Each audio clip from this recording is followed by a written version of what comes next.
everybody, I'm Jewel and this is my interactive advanced concept presentation for the gummy bears. So as I pretty much just said, we're going to be using gummy bears today, and we're going to be using them to demonstrate a concept called tonicity.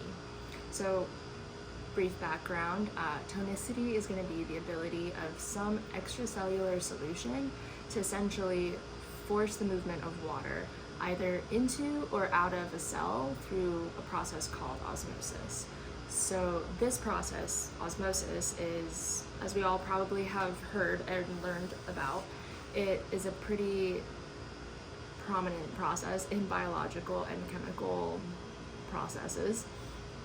And it is basically the selective passage of some type of solvent molecule through some kind of semi-permeable or porous membrane. So the direction of this movement of water, it's dependent on the concentration difference.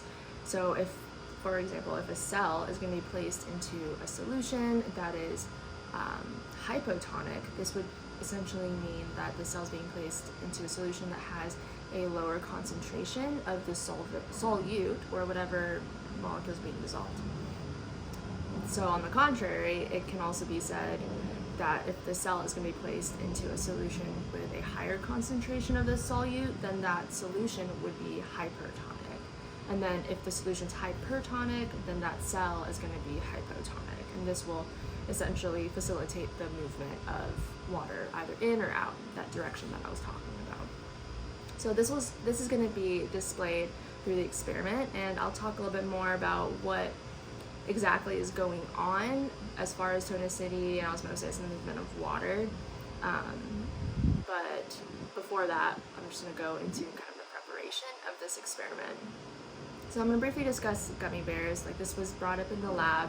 Gummy bears are composed of three main things. It's going to be the sugar, the starch, and the gelatin. So as the lab information mentioned, gelatin is going to be a polymer, which is essentially polymers are large molecules, and they're composed of many repeating smaller units called monomers. So these polymers are going to give our gummy bears a three-dimensional shape that's going to allow our gummy bear to act as a cage. So in our experiment, our gummy bear is going to represent our cell that I was using to talk about tonicity and osmosis, and then our solution is going to be either our water or saltwater solution. Okay. So I'm just going to prep. So I'm going to prep our solutions. So here I have a saltwater glass and a water glass that I have labeled very precariously. And then I have our salt. And then I'm just going to be using Haribo gummy bears.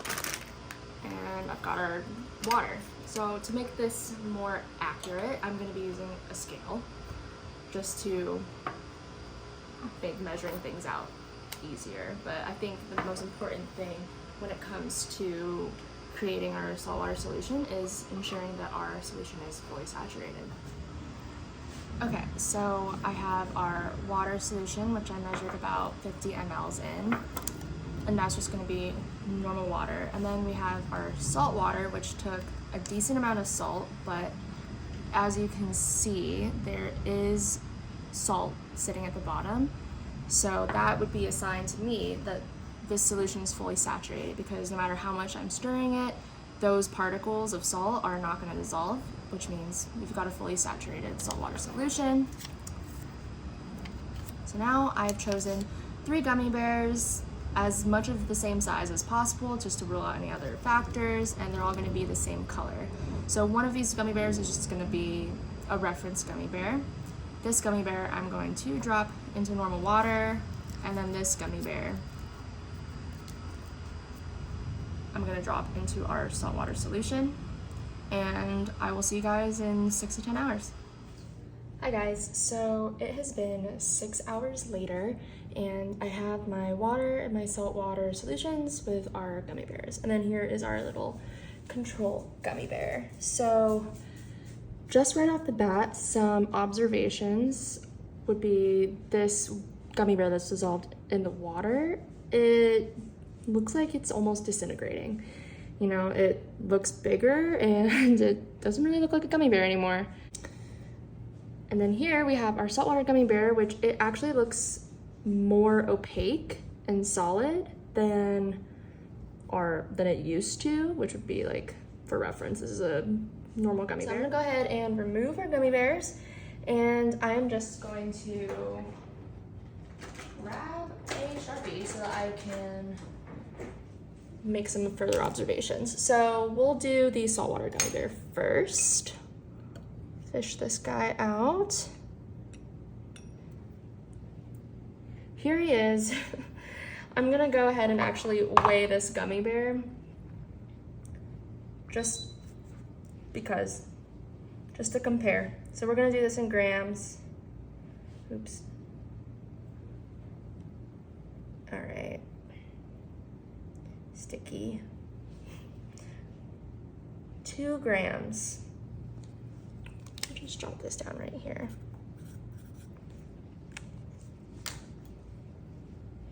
All right, just scrape him off, put him next to our control gummy bear. Now, we're gonna do the same, weigh our gummy bear in our tap water. Oh my God.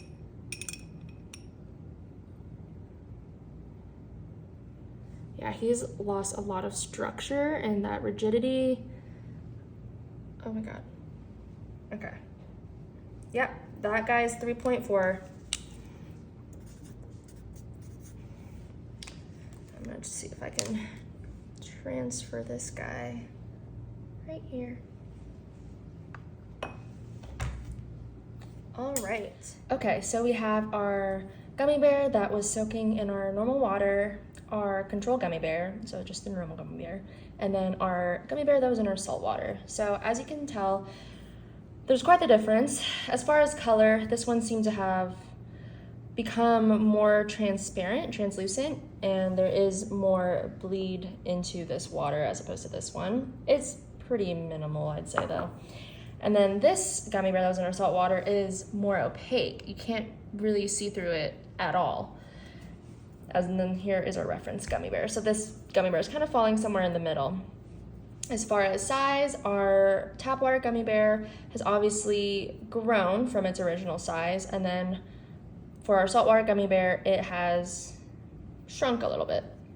So the reason for this is because our tap water gummy bear was in a hypotonic solution. It was just water. There were no solutes in there. So water chases the hypertonic element, which would be in our gummy bear in this case. So water, through osmosis, went into our gummy bear, causing it to swell and then break apart those bonds and lose its structure, basically. At least deteriorate it.